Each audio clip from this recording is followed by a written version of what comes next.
Hello Sagittarius, Sagittarius rising and Sagittarius moon people. This is your weekly astrological and card horoscope for the week starting October the 2nd, 2017. And a quick reminder for all of you out there, if you ever want to get a session with me, you can always follow the links below or go to integrativemysticism.com. So what is going on with your astrology this week? Well, on Tuesday we have a lovely aspect going on. Venus in your 10th house of career and upward mobility, the planet of favor and good fortune, is forming a lovely trine to Pluto, currently in your 2nd house of earned income.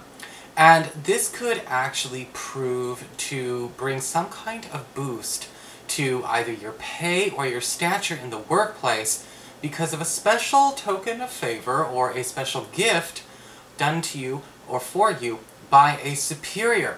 And this could actually be something that comes as a bit of a surprise. With Venus trine to Pluto, we tend to have a gift that's being given. We're winning some kind of popularity contest, so we're already starting things off on a good note. On Thursday, we've got Mars and Venus coming together in your 10th house of career in a very, very powerful conjunction. And when Mars and Venus come together, there is definitely a very passionate magnetic attraction here. This could even spell a chemistry that could happen at the office, whether or not you're looking for it.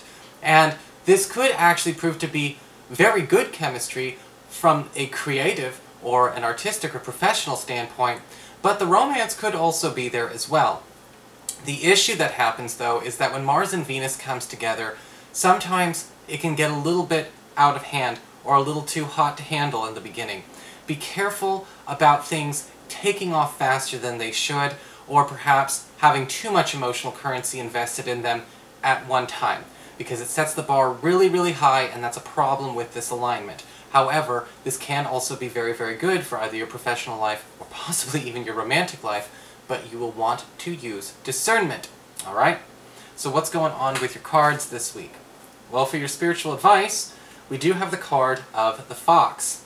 And the Fox is all about paying attention to when it's better to stay out of Dodge than to throw in your 2 cents. The Fox does talk about being able to avoid conflict and to stay out of situations that, you know, may not necessarily require all your input. You know, the Fox is both a hunter and it's also prey at the same time, and it's also about learning how to survive as both. You know, when we have the Fox, it's time to pay attention to where, you know, we have to look out for ourselves a little bit more and perhaps wait for more dust to settle in spite of any urge, compulsion, or impulse to actually, no, there's Rambo, to actually, you know, try and force a change or force an involvement that we probably should not, okay? And so just be careful this week to make sure that we're not volunteering ourselves for any unnecessary stress, because we may feel compelled, again, to where we don't need to. Okay. Oh, there we go. Alright. Had to move him. Okay. For your Earth sector, when it comes to your work and finances, we do have the Ten of Swords upright. And this can indicate a harsh conclusion to a difficult situation at work. And the Ten of Swords can indicate just a flat-out no answer or even a rejection. This may be coming through something that you put forward. Now, we do have a lot of really good energy going on in the astrology, so this may actually be either you putting the kibosh on something and maybe somebody else feels completely backstabbed. Or perhaps there's a situation going on where, you know, we have plenty of cake, but we can't eat it all too. And there may actually be one of those situations that kind of comes up from this card where, you know, we may actually, you know, lay a lot of requests on the table this week. And, you know, to be frank, you know, most of them will be honored by the office or by our boss, but perhaps it's just the one that we really, really wanted. That's the one that we don't get, unfortunately. And that, you know, of course, can also be a bit of a downer. For clarification, I always pull extra cards for hardcore ones like this, and what's ending is the Ten of Wands upright, but what it results in is the Queen of Cups reversed. So again, it looks like there may be a choice that you make, but it may actually lose you possibly a friend an office friend. And again, I'm getting the feeling that somebody's feeling backstabbed by a perfectly reasonable decision that you decide to or not to do. That doesn't mean you shouldn't go through with it. Hopefully they can get over it. For your communications with air when it comes to your friends and your relatives and the others in your life, we've got the Six of Pentacles upright. One of the few cut and dry yes cards in the zodiac, as opposed to the cut and dry no card of the tarot cards, not zodiac. As opposed to the cut and dry no of the Ten of Swords, we've got one of the cut and dry yeses of the Six of Pentacles upright.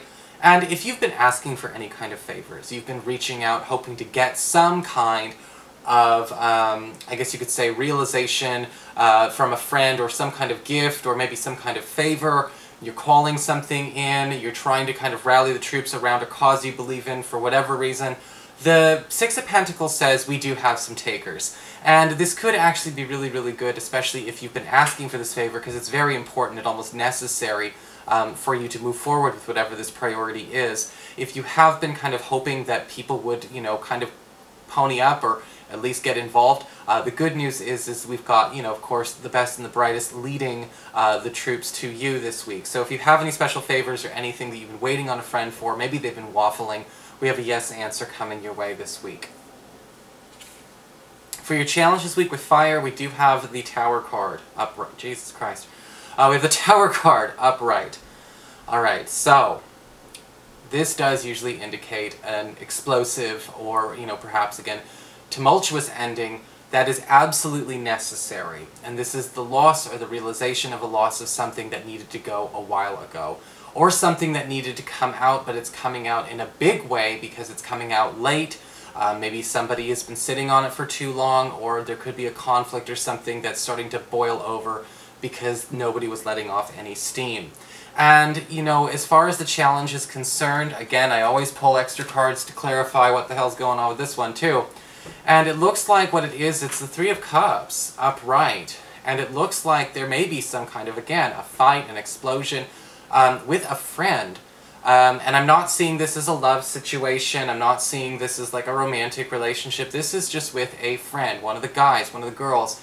And this could involve, you know, possibly, it could also be a relative, but I'm seeing a platonic relationship in flux because it's like the gloves have come off as far as this is concerned. And where it leaves you is the Hanged Man upright.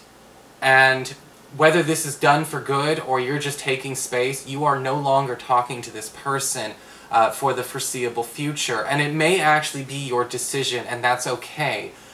Maybe you're the one who's finally fed up, and you know your challenge is to let that be known without blowing your lid, but it may actually happen anyway. For your emotions with water and your romantic life, we've got the Two of Swords upright. Your partner, your crush, you're going to be noticing that they're being a bit hands-off this week. And the Two of Swords is not necessarily like a bad card. It's basically, you know, a partner or a crush kind of maintaining their territory in your relationship without walking into other territories of your life. Now, this could be because of all of this craziness we see going on over here. Maybe he or she just does not want to, you know, upset you or get involved or make things worse. And it may look like they don't care, but to be frank, it's because they don't want to make anything worse or make life harder on you. I'm also getting with the Two of Swords, the neutrality of the situation can be very misleading. But one of the things I'm also getting from this card is that this is not about anyone not liking anybody. For those of you who are currently single and looking, the Two of Swords does indicate here that you will actually most likely meet more than one person this week that actually is, you know, that does actually have some promise. But I would be very mindful with the Two of Swords upright. You can only play the field for so long, but you don't have to make your decision now. So that is your horoscope, Sagittarius. I hope you enjoyed it. If you did, please like, share, and subscribe. And please, oh, for God's sake, yeah, especially when you get weeks like this, check your rising and your moon sign. Please don't just ignore that statement. It's really, really going to make a difference in getting more context. And if you ever want to get a session with me, you can always follow the links below or go to integrativemysticism.com.